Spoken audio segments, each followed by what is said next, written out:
दोस्तों, अगर आप भी अपनी लाइफ में कुछ नया सीखने की चाह रखते हैं तो इस चैनल को अभी सब्सक्राइब कर लें। ओम नमः शिवाय, जय भोलेनाथ। दोस्तों, क्या आपके पितृ आपसे नाराज हैं?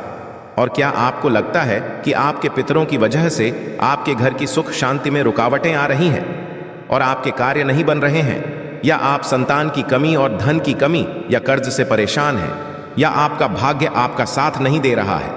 तो दोस्तों, इस बार के पितृपक्ष श्राद्ध में यदि आप दीपक से जुड़ा ये आसान सा उपाय कर लेते हैं तो आपके सभी पितृदोषों का तुरंत ही नाश हो जाएगा और आपको मिल जाएगी सभी संकट और कष्टों से मुक्ति। और दोस्तों, इस एकमात्र उपाय को करने से आपको धनवान मालामाल होने से कोई नहीं रोक सकता और आपकी जो भी मनोकामना है वो भी पूरी हो जाएगी। दोस्तों, इस बार 29 सितंबर 2023 से पितृपक्ष श्राद्ध बहुत ही दिव्य और दुर्लभ संयोग लेकर आए हैं। दोस्तों, इस पितृपक्ष में राजयोग काल सर्प दोष के साथ साथ धन लक्ष्मी योग भी बन रहा है, जिस वजह से इस बार के पितृपक्ष श्राद्ध का बहुत अधिक महत्व बढ़ गया है। और इस पितृपक्ष पर आप दीपक से जुड़ा ये आसान सा उपाय कर लेते हैं तो आपकी सभी समस्याओं का तुरंत ही अंत हो जाएगा। इसलिए दोस्तों, वीडियो को आखिर तक जरूर देखें। और यदि आप भी अपने जीवन में महादेव की कृपा पाना चाहते हैं और पितरों का आशीर्वाद पाना चाहते हैं तो वीडियो को लाइक करके कमेंट में हर हर महादेव लिखना ना भूलें। दोस्तों, भाद्रपद मास की पूर्णिमा से श्राद्ध पक्ष शुरू होकर आश्विन मास की अमावस्या पर समाप्त होते हैं। इस बार श्राद्ध पक्ष 29 सितंबर से 14 अक्टूबर तक ये दिन पितृ को समर्पित होते हैं। श्राद्ध पक्ष को पितृपक्ष, कनागत श्राद्ध आदि नामों से भी जाना जाता है। जैसा कि नाम से ही स्पष्ट होता है, पितृपक्ष ये पितृ का पक्ष है, यानी कि ये पितृ को समर्पित दिन होते हैं। इन दिनों में पितरों की आत्मा की शांति के लिए श्राद्ध तर्पण और पिंडदान किए जाते हैं। धार्मिक मान्यताओं के अनुसार पितृपक्ष के दौरान पूर्वजों का तर्पण श्राद्ध नहीं करने से पितृदोष लगता है। पितृपक्ष पितरों को प्रसन्न और उनकी कृपा प्राप्त करने के लिए बहुत ही खास दिन माने जाते हैं। माना जाता है पितृपक्ष के दौरान श्रद्धापूर्वक अपने पितरों को कुछ अर्पित किया जाए तो उससे पितृ अतिशीघ्र ही प्रसन्न हो जाते हैं और अपनी कृपा बरसते हैं। हिंदू धर्म में पितृगण को देव तुल्य माना गया है। शास्त्रों के अनुसार जिन पर पितरों की कृपा होती है उन्हें सभी देवी देवताओं का भी आशीर्वाद मिलता है। पितृपक्ष पितरों को समर्पित होते हैं, इसलिए इस दौरान कोई भी शुभ मांगलिक कार्य ना करें। पितृपक्ष के दौरान पितरों की आत्मा की शांति के लिए श्रीमद् भागवत गीता का पाठ अवश्य करें। पितृपक्ष यानी कि श्राद्ध पक्ष, जिसे कनागत भी कहा जाता है, यह वह समय होता है जब हमारे पूर्वज धरती पर होते हैं और हम श्राद्ध कर्म करके उनका आशीर्वाद प्राप्त करते हैं। हिंदू धर्म में मृत्यु के पश्चात श्राद्ध करना बेहद जरूरी माना जाता है। मान्यता है कि यदि अपने पूर्वजों का तिथि पूर्वक श्राद्ध और तर्पण नहीं किया तो उन्हें इस लोक से मुक्ति नहीं मिलती और वह संसार में ही भटकते रहते हैं। ब्रह्मा वैवर्त पुराण के अनुसार देवताओं को प्रसन्न करने से पहले मनुष्य को अपने पितरों यानी कि पूर्वजों को प्रसन्न करना चाहिए। पितृदोष सबसे जटिल कुंडली दोषों में से एक है। पितरों की शांति के लिए हर वर्ष भाद्रपद मास के शुक्ल पूर्णिमा से आश्विन मास की अमावस्या तक पितृपक्ष श्राद्ध होते हैं। इस दौरान कुछ समय के लिए यमराज पितरों को आजाद कर देते हैं ताकि वे अपने परिजनों से श्राद्ध ग्रहण कर सकें। माना जाता है कि जिस घर के पितृ अपने परिवार के लोगों से खुश रहते हैं उस घर के लोगों को देवी देवताओं का भी आशीर्वाद प्राप्त होता है। शास्त्रों के अनुसार जिन लोगों के पितृ उनसे प्रसन्न नहीं होते हैं उन्हें पितृदोष का श्राप मिलता है। माना जाता है कि जिस घर में पितृदोष का श्राप लगता है उस घर के सदस्य कभी भी सुखी नहीं रहते और ना ही वे जीवन में सफलता प्राप्त कर पाते हैं। दोस्तों, आज की इस वीडियो में हम आपको पितृपक्ष में किया जाने वाला एक बहुत ही आसान और असरकारक उपाय बताने जा रहे हैं। इस उपाय करने से भगवान विष्णु और लक्ष्मी जी की असीम कृपा प्राप्त होती है, बिगड़े कार्य बनने लगते हैं, साथ ही पितरों का भी आशीर्वाद मिलता है। पितरों के आशीर्वाद से घर में सुख समृद्धि चली आती है, खुशहाली और शांति बनी रहती है। इसके साथ ही परिवार के सभी सदस्यों को हर क्षेत्र में सफलता प्राप्त होती है और जीवन के सभी कष्टों और दुखों से मुक्ति मिलती है। दोस्तों, इस उपाय को सही प्रकार से करने के लिए आप हमारी इस वीडियो को एंड तक अवश्य देखें और बढ़ने से पहले आपसे रिक्वेस्ट करते हैं कि वीडियो को लाइक ज़रूर करिएगा, दोस्तों को शेयर कर दीजिएगा और यदि आपने अभी तक चैनल को सब्सक्राइब नहीं किया है तो चैनल को सब्सक्राइब करके बेल आइकॉन ज़रूर दबाइएगा। दोस्तों, वैसे तो ये उपाय पितृपक्ष में रोजाना करने चाहिए क्योंकि ये 16 दिन पितृ को समर्पित होते हैं, किंतु यदि रोज ना कर पाए तो पितृपक्ष की पूर्णिमा, पितृपक्ष की अमावस्या और पितृपक्ष की एकादशी के साथ ही आपके पितरों की जो मृत्यु तिथि है उस दिन इस उपाय को अवश्य ही करें और पितृपक्ष के अमावस्या पर भी अवश्य करें। यह उपाय आपको संध्या काल या रात्रि के समय करना है। इस उपाय को सुबह या दोपहर के समय न करें। उपाय को करने के लिए आप अच्छे से मुंह हाथ पैर धोकर साफ हो जाएं और स्वच्छ वस्त्र धारण करें। इसके पश्चात एक दिया तैयार करें। दिए में एक रुई की बाती लगाए और शुद्ध घी भरे और शुद्ध घी ना हो तो इस दिए में आप सरसों का तेल भरे और इस दिए में आप थोड़े से काले तेल डाल दें। इस उपाय को करने के लिए आप मिट्टी का, पीतल का या आटे का कैसा भी दिया ले सकते हैं। यदि आप आटे का दिया ले रहे हैं तो आटा साफ होना चाहिए और आटे में नमक नहीं भी होना चाहिए। दिया बनाने के पश्चात अब आप अपने घर के दक्षिण कोने को साफ करें। यदि आपके घर के दक्षिण कोने में स्टोर रूम है या बाथरूम वगैरह बना है या खाली स्थान नहीं है तो आप अपने रसोई घर के सबसे दक्षिण कोने को साफ करें। यदि रसोई घर में भी ऐसा साफ स्थान नहीं है तो आप अपने किसी भी कमरे के दक्षिण कोने को साफ करके वहां पर इस दिए को रखें। यदि किसी कमरे में भी ऐसी जगह नहीं है तो आप मंदिर के पास साफ स्थान पर इस दिए को आपको ऐसे रखना है कि दिए की जो बाती हैं यानी जो लो है वो दक्षिण दिशा की तरफ होनी चाहिए, यानी कि दिया का मुख आपको दक्षिणी दिशा की तरफ करना है। और ये भी ध्यान रखें कि दिए को सीधे जमीन पर ना रखे, दिए के नीचे कोई कपड़ा बिछा दे या कोई कटोरी प्लेट रख दे है या फिर थोड़े से साबुत चावल रख दे। सीधे जमीन पर दिया ना रखे। सीधे जमीन पर रखा हुआ दिया अपूर्ण माना जाता है। दिया जलाने के पश्चात सबसे पहले आप भगवान श्री गणेश को प्रणाम करें, फिर भगवान विष्णु और मां लक्ष्मी जी को प्रणाम करें।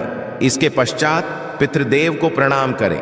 भगवान से अपने पितरों की आत्मा की शांति की प्रार्थना करें। इसके पश्चात पितरों से मुक्ति की प्रार्थना करें। इसके पश्चात आप भगवान विष्णु जी के महामंत्र ओम नमो भगवते वासुदेवाय का 11 बार जाप करें।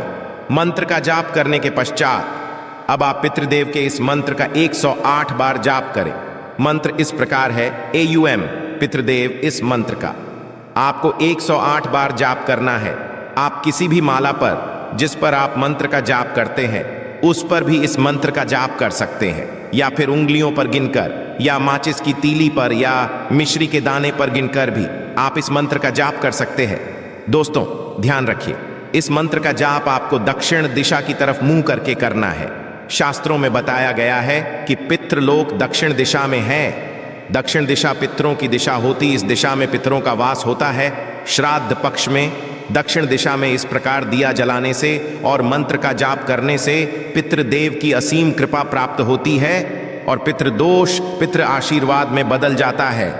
मंत्र का जाप करने के पश्चात आप अपने पितरों को, अपने पूर्वजों को प्रणाम करें और सभी कष्ट, दुहक, दरिद्रता को दूर करने की प्रार्थना करें। दोस्तों, इस उपाय को करते समय कुछ बातों का विशेष ध्यान रखें। इस उपाय को करते समय स्वच्छता और पवित्रता का विशेष ध्यान महिलाएं पीरियड्स के दौरान इस उपाय को ना करें। इस उपाय को जरूरी नहीं है कि परिवार का एक सदस्य ही रोजाना करे। इसे परिवार में कोई भी कर सकता है और यह भी जरूरी नहीं है कि घर के पुरुष या लड़के ही इस उपाय को करें। इस उपाय को घर की बेटियां और बहुएं भी कर सकती हैं। इसके साथ साथ इस बात का विशेष ध्यान रखें कि पितृपक्ष में आप किसी भी प्रकार की तामसिक चीजों का सेवन ना करें। पितृपक्ष में प्याज, लहसुन, अंडा, तंबाकू, सिगरेट, शराब आदि चीजों का भूलकर भी सेवन करें और ये दिया आप अपने घर पर ही जलाएं। और यदि आप किसी और के घर गए हुए हैं तो किसी और के घर में आप इस दिए को अपने पितरों के नाम से ना जलाएं। यह उपाय आपको अपने घर पर ही करना है। पितृपक्ष के दौरान कोई भी शुभ कार्य नहीं करना चाहिए। इस दौरान कोई वाहन या नया सामान ना खरीदें। रोजाना की जरूरत के अलावा कोई भी नया सामान पितृपक्ष में नहीं खरीदना चाहिए। पितृपक्ष के दौरान नाखून नहीं काटने चाहिए, बाल नहीं काटने चाहिए, दाढ़ी मूंछ भी नहीं बनानी चाहिए।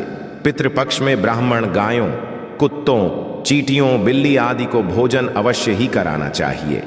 पितृपक्ष के दौरान कोई भी सौंदर्य प्रसाधन की चीज लगाने से बचे। पितृपक्ष के दौरान लड़ाई झगड़े ना करें, प्रेम से रहे, किसी की भी निंदा ना करें, लड़ाई झगड़े ना करें। पितृपक्ष के दौरान इन सभी बातों का विशेष ध्यान रखिए।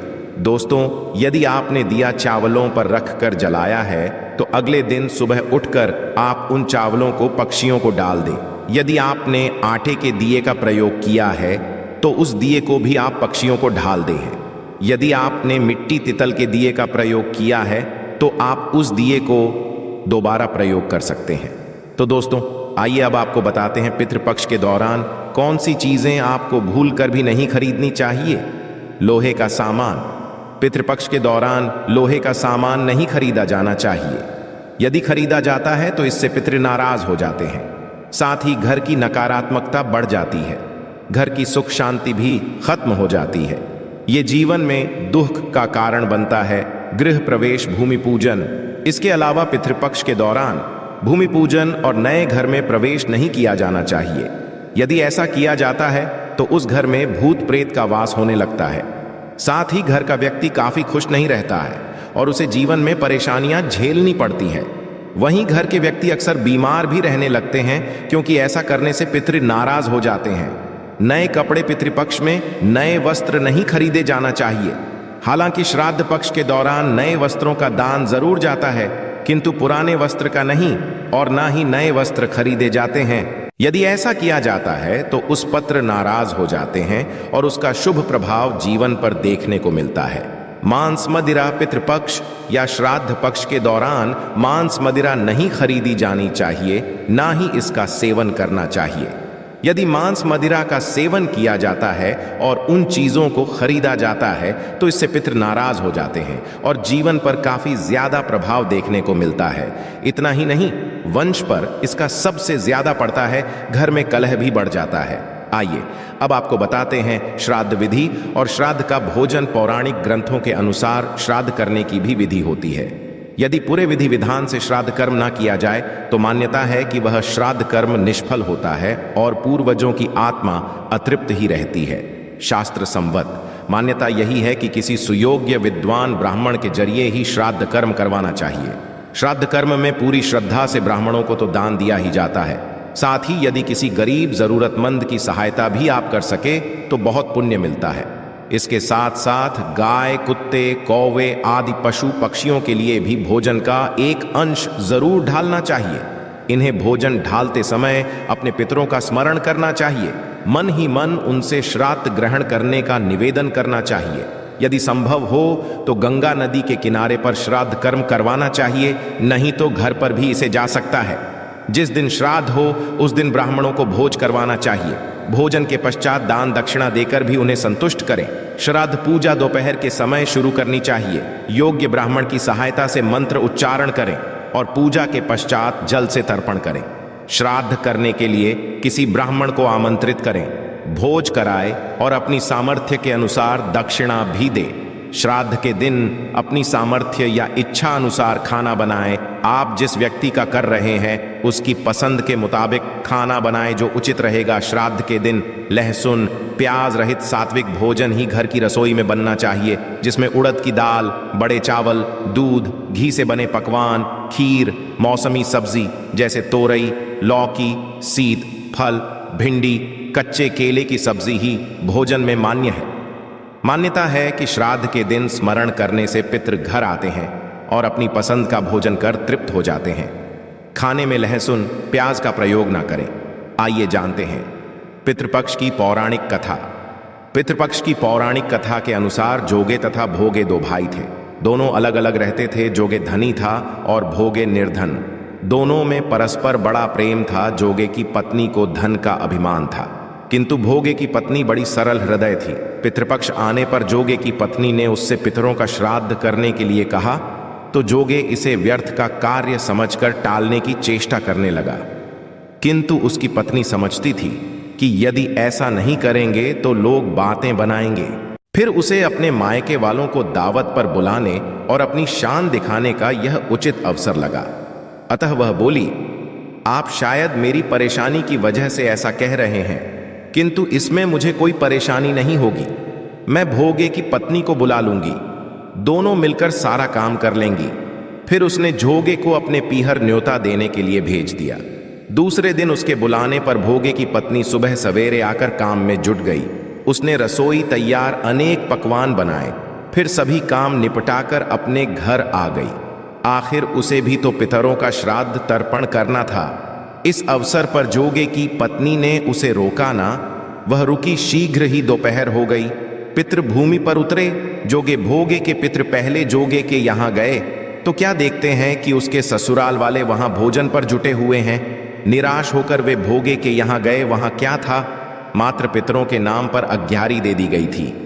पितरों ने उसकी राख चाटी और भूखे ही के तट पर जा पहुंचे। थोड़ी देर में सारे पितर इकट्ठे हो गए और अपने अपने यहाँ के श्राद्धों की बढ़ाई करने लगे। जोगे भोगे के पितरों ने भी अपनी आप बीती सुनाई। फिर वे सोचने लगे, यदि भोगे समर्थ होता तो शायद उन्हें भूखा ना रहना पड़ता, मगर भोगे के घर में तो 2 जून की रोटी भी खाने को नहीं थी। यही सब सोचकर उन्हें भोगे पर दया आ गई। अचानक वे नाच नाच कर गाने लगे, भोगे के घर धन हो जाए, भोगे के घर धन हो जाए। सांझ होने को हुई। भोगे के बच्चों को कुछ भी खा नहीं मिला था। उन्होंने मां से कहा, भूख लगी है। तब उन्हें टालने की गरज से भोगे की पत्नी ने कहा, जाओ, आंगन में हौदी औंधी रखी है, उसे जाकर खोल लो और जो कुछ मिले बांट कर खा लेना। बच्चे वहां पहुंचे तो क्या देखते हैं कि हौदी मोहरों से भरी पड़ी है। वे दौड़े दौड़े मां के पास पहुंचे और उसे सारी बातें बताई। आंगन में आकर भोगे की पत्नी ने यह सब कुछ देखा तो वह भी हैरान रह गई। इस प्रकार भोगे भी धनी हो गया, मगर धन पाकर वह घमंड दूसरे साल का पितृपक्ष आया। श्राद्ध के दिन भोग एक स्त्री ने 56 प्रकार के व्यंजन बनाए, ब्राह्मणों को बुलाकर श्राद्ध किया, भोजन कराया, दक्षिणा दी। जेठानी को सोने चांदी के बर्तनों में भोजन कराया। इससे पितृ बड़े प्रसन्न तथा तृप्त हुए। तो यह थी आज की खास वीडियो। आशा है कि आज की इस प्रस्तुति में बताई गई जानकारी आपको अच्छे से समझ आ गई होगी। वीडियो अच्छा लगा हो तो एक लाइक अवश्य कर दें। धन्यवाद वीडियो के अंत तक बने रहने के लिए।